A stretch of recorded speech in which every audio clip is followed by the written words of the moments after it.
Hey guys, welcome back to another video, and in today's video, we're going to be taking a look at the 2024 presidential election in a scenario in which President Joe Biden lost the popular vote but manages to still win the election.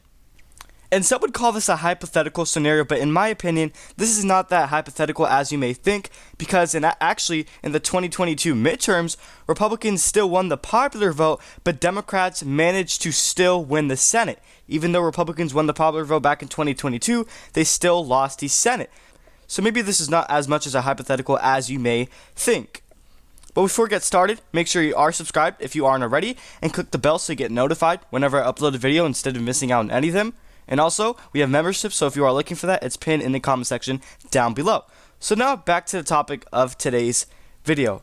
I'm going to be filling out the 2024 election map in a scenario in which Biden lost the popular vote but still manages to win the election. Just like how Democrats lost the popular vote back in 2022 but still won the Senate race even though they still lost the House. So the likely states for Donald Trump in this scenario, I think, would be Florida, Texas, and Ohio. I think these three states, no matter in which scenario, Donald Trump should comfortably win them. Now, for Florida, it's pretty much a lost cause for Democrats at this point. Same thing goes for Ohio. States have heavily shifted in favor of Donald Trump. They've abandoned the Democratic Party. And as far as Texas goes, Donald Trump won the state back in 2020 in a less favorable year by 5.5 percentage points. So this year, basically more favorable for him. I think he should win it by around probably 7 to 8 percentage points. In the likely states for Joe Biden in the scenario in which he wins the election but still loses the popular vote, I think Colorado would be likely.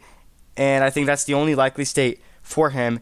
Colorado pretty much is shifting in favor of Democrats. You take a look at trends, you take a look at shifts.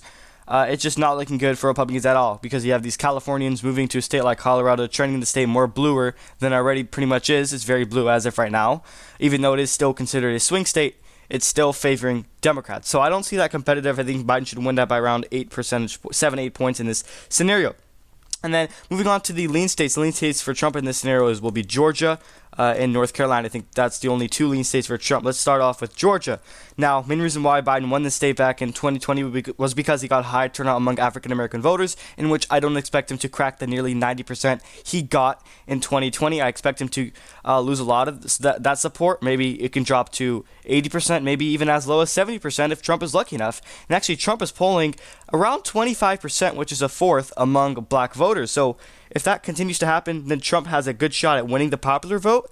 But in the scenario, Biden would still win the election even if he loses the popular vote, similar to how in the 2022 midterms, like I stated earlier, Democrats lost the popular vote but still held on to the Senate.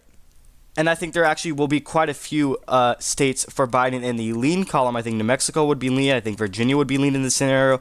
I think Minnesota would be lean. Even a state like New Hampshire would also be lean in this scenario.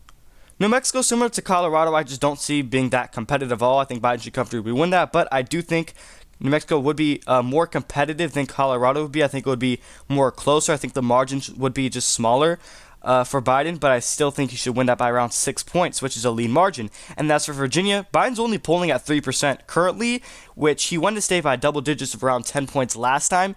So that's, losing 7% of the vote in that state is not very good for Biden, and that's going to help Trump with the popular vote. And in Minnesota, you take a look at the Minneapolis area, those type of suburbs, trending to the left in favor of Democrats, so I expect Minnesota to still vote for Biden by around 5 percentage points in 2024, which is a lean margin.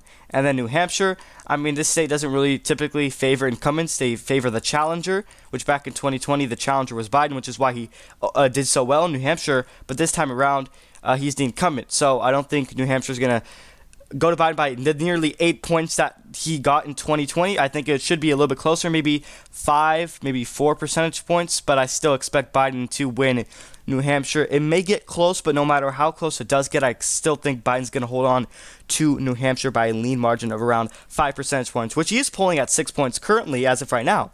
And now that we have the lean states out of the way, every single state remaining is either going to be tilt for Biden or tilt for Donald Trump in this scenario. Let's begin with the tilt states for Donald Trump in a scenario in which he loses the election but still wins the popular vote, which is very odd. You don't typically see that. Typically, Democratic candidates in the presidential level win the popular vote. It doesn't matter whether they lose the election or win it, they still win the popular vote.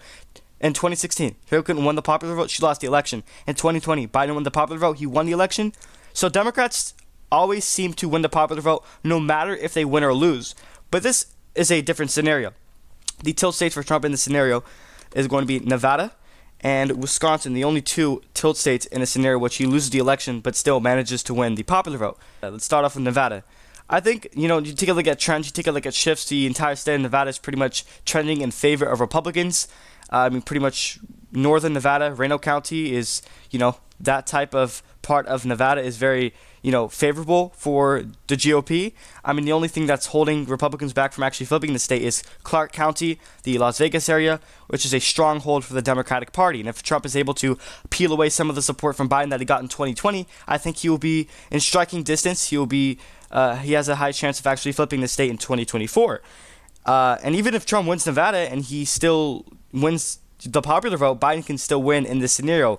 And then you take a look at Wisconsin. In this scenario, Trump wins Wisconsin but still loses the election even with the popular vote. Biden only won the state by 0.6 percentage points, which is actually less of a margin than Trump won it in 2016 of 0.8 points. So Biden only won this by 20,000 votes. And like I just mentioned, Trump won Wisconsin by a greater margin than Biden did. So I think that's very flippable, and I think Trump wins Wisconsin in 2024 no matter what the scenario is. And now that we have the tilt states for Trump out of the way, tilt states for Biden in this scenario in which he loses the popular vote but it still manages to win the election, I think Arizona would go to him. I think he would hold on to Michigan narrowly, as well as Pennsylvania. Those states would all be close. As far as Arizona goes, it's trending in favor of Democrats. You take a look at McCain's margin of 11 points back in 2008. And then it decreased when Mitt Romney was the nominee. It went to 7%. And then back in 2016, Trump only won it by 3 points. So it kept decreasing. It kept getting closer and narrow every other election. And then 2020, it finally flipped in favor of Biden. Now, all of a sudden, they have a Democratic governor.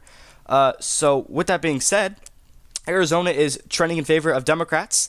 And it's soon to be a Democratic state. And it was once a Republican state, but now it's a purple state, and in the future, expect it to vote blue for the majority of times.